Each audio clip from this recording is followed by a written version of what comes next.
क्या आपको इंग्लिश पढ़ना नहीं आता है और क्वेश्चन का आंसर देना चाहते हैं और पढ़ना तो आता है लेकिन इंग्लिश का अर्थ समझ नहीं आता? तो इस वीडियो को पूरा देखिए। क्वेश्चन से आंसर कैसे लिखना है इस वीडियो में हम बताने वाले हैं। हेलो दोस्तों, वेलकम टू एके एजुकेशन में। तो आज की वीडियो में हम पैसेज के जो क्वेश्चन होते हैं उनका आंसर शानदार ट्रिक के माध्यम से जानने वाले हैं कि कैसे लिखा जाता है। यहाँ पर मैं बता दूं, यदि आपको पढ़ना तक नहीं आता है तो आप इस क्वेश्चन का आंसर दे सकते हैं। कैसे? तो इस वीडियो को पूरा देखिएगा, स्किप मत कीजिएगा। तो यहाँ पर सबसे पहले जान लेते हैं कि क्वेश्चन कैसे पूछा जाता है। तो यहाँ पर आपको क्वेश्चन कैसे पूछा जाता है ये देखिए। तो यहाँ पर कहता है कि read the following passage carefully and answer the question that follow. इसका अर्थ क्या है? तो इसका अर्थ यही है कि इस पैसेज को ध्यानपूर्वक पढ़िए और जो है कि जो क्वेश्चन दिए गए हैं उनका आंसर दीजिए। यानी कि इस पैसेज को ध्यानपूर्वक पढ़कर जो क्वेश्चन दिए गए हैं उनका आंसर दीजिए। तो यहाँ पर इनके बातों में नहीं फंसना है, सीधे इस वीडियो में जो बातें बताई जाएंगी उन्हीं को ध्यानपूर्वक रखना है। वह कौन सी बातें हैं यहाँ पर देख लेते हैं। क्या है कि सबसे पहले आपको पैसेज को पढ़ना नहीं है। क्यों नहीं पढ़ना है? यहाँ पर आपका समय का बचत हो जाएगा। और दूसरा, सीधे आपको क्वेश्चन को देखना है। यहाँ पर पढ़ना क्यों नहीं है? क्योंकि आपको पढ़ना नहीं आता है। तो यहाँ पर सीधे क्वेश्चन को देखना है। अब क्वेश्चन में क्या होगा? तो क्वेश्चन में मेन वर्ड को, यानी कि जो आपको लग रहा होगा कि यह मेन वर्ड है, तो उसको ध्यान में रखना है। उसके बाद पैसेज में जो क्वेश्चन का मेन वर्ड जहाँ भी रहेंगे वह लाइन जो है कि क्वेश्चन का आंसर होगा। कैसे? यहाँ पर जान लेते हैं। जैसे कि यहाँ पर मैंने क्वेश्चन आंसर लिख कर लाया हूँ, लेकिन आपको मैं बताऊंगा कि कैसे मैंने यह क्वेश्चन पैसेज में से ही लिखे हैं। तो जैसे कि यहाँ पर पहला जो कि मेन वर्ड कैसे ढूंढेंगे, तो आपको यहाँ पर दिख रहा होगा, पढ़ेंगे पैसेज को यानी कि क्वेश्चन को पढ़ेंगे। What should we do to get success in life. तो आपको यहाँ पर मेन वर्ड आपको दिख रहा होगा, यानी कि समझ ध्यान में रख रहे हैं। यहाँ पर मेन वर्ड क्या लग रहा है कि सक्सेस इन लाइफ। तो इसको जो है कि पैसेज में ढूंढना है, यह लाइन कहाँ लिखा गया है। तो यहाँ पर आप देखते जाएंगे तो आपको यहाँ पर एक लाइन मिला। यदि आप पहला क्वेश्चन ढूंढ रहे हैं तो आपको पहला और दूसरा ही लाइन में इसका आंसर होगा। ठीक है, यह ध्यान में रखना है। तो यहाँ पर सक्सेस मिल गया। नीचे क्यों नहीं मिला? क्योंकि नीचे का नहीं देखना है। यह फर्स्ट क्वेश्चन है तो ऊपर से ही पूछा जाता है। ठीक है, यहाँ पर सक्सेस मिल गया तो यहाँ पर इसको ध्यान में रख लेंगे। उसके बाद क्या करना है, यानी कि कहा गया है कि वही क्वेश्चन का आंसर होगा। तो यहाँ पर उस जो है कि क्वेश्चन का यही आंसर हो जाएगा। ठीक है, जैसा कि यहाँ पर आप बातें जाने हैं। उसके बाद क्या करना है, अब लिखने का तरीका कैसे लिखा जाए इसका आंसर, तो यहाँ पर जान लेते हैं। तो लिखने के लिए यहाँ पर क्वेश्चन में सबसे पहले सब्जेक्ट को पहचानना है। क्या? सब्जेक्ट को पहचानना है और आंसर में उस सब्जेक्ट को सबसे पहले लिखना है।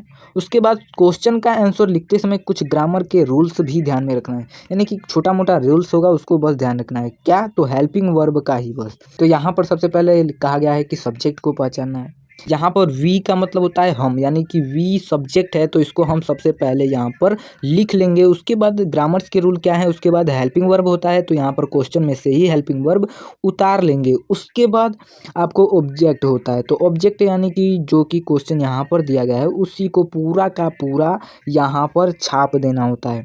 तो to try the first step of the ladder of success, यानी कि यहाँ से लेकर यहाँ तक मैंने पूरा छाप दिया। यह आपका करेक्ट ऑप्शन हो जाएगा। और जितना नंबर का यहाँ पर क्वेश्चन होगा, यहाँ पर 2 नंबर का क्वेश्चन होगा तो आपको पूरा मार्क्स मिलने वाले हैं 2 नंबर।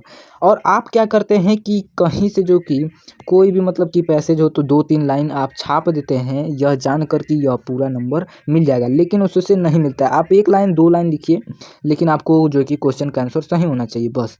तो उसके बाद दूसरा भी देख लेते हैं कि कैसे क्वेश्चन दूसरा लिखेंगे।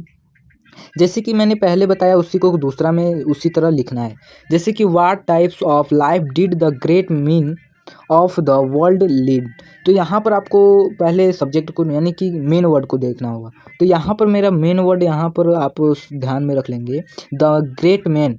ये क्या है? मेन वर्ड है। यहाँ पर द ग्रेट मैन ये मेन वर्ड है। तो इसको हम पैसेज में देखेंगे कि कहाँ पर लिखा जाए।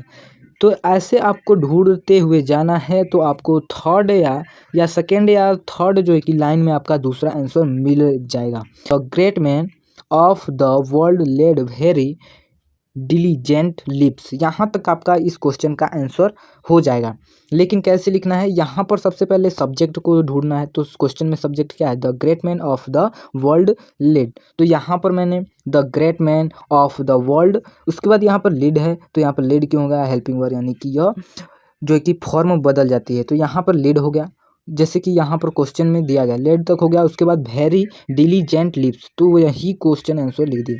यानी कि यहाँ पर देखने को मिल रहा है जो ये क्वेश्चन है, यानी कि पैसेज में जो यहाँ पर आंसर है वहीं पर सीधे सीधे उतार दिया गया है। यानी कि ऐसे आप जो है कि क्वेश्चन का आंसर दे सकते हैं। ठीक, उसके बाद तीसरा जैसे कि पूछ लिया जाता है कि मीन्स, यानी कि इसका मतलब क्या है। इसका आंसर कैसे देंगे, find out of word in passage which means destroy. Destroy मतलब होता है नष्ट करना, लेकिन आप क्वेश्चन में से यानी पैसेज में से इसका आंसर कैसे देंगे। तो आपको यहाँ पर इसका जो आंसर थर्ड नंबर का, वो लास्ट जो है कि पैराग्राफ में कौन कौन सा, फर्स्ट और सेकेंड में डिस्ट्रॉय का यह मतलब मिल सकता है। कि यहाँ पर आप देख सकते हैं, जैसा कि यहाँ पर थर्ड में आपका मिल गया रियून, तो यानी कि मैंने यहाँ पर लिख दिया रियून। ऐसे ही आपको पैसेज में से ढूंढ कर यहाँ पर लिखना होता है। उसके बाद आगे देख लेते हैं। आगे यदि आपका कभी भी अपोजिट वर्ड पूछ लिया जाए, यहाँ पर क्या, find out a word in the passage which is opposite of disgraceful. Opposite मतलब उल्टा, तो उल्टा यानी कि यहाँ पर डिसग्रेसफुल का जैसे कि इनपॉसिबल होता है, तो उसको लोग मतलब कि जब पॉसिबल नहीं होता है तो इनपॉसिबल कहते हैं। तो इनपॉसिबल यानी कि यहाँ पर देखिए, इन पॉसिबल जो होता है, यहाँ पर जब इन को हटा दिया जाता है तो पॉसिबल बन जाता है, यदि इन लगा दिया जाता है इम्पॉसिबल, यानी कि उल्टा और सीधा यहाँ पर देखने को मिला है। उसी तरह यहाँ पर भी क्या करना है कि यहाँ पर डिसग्रेसफुल है, तो इसको हमें डिस को हटाकर उसके जो आगे के लेटर होंगे वहाँ पर उसका लिख देना है, यानी कि डिसग्रेसफुल। इससे जो है कि अपोजिट वर्ड आप बहुत आसानी से क्वेश्चन में से ही लिख सकते हैं। ठीक है, उसके बाद यहाँ पर जितने नंबर का क्वेश्चन होगा उतना नंबर आपको आंसर यानी कि मार्क्स मिल जाएंगे। तो मैं आशा करता हूँ कि आप पैसेज से आंसर लिखना आप जान गए होंगे। तो मिलते हैं अगले वीडियो में, धन्यवाद।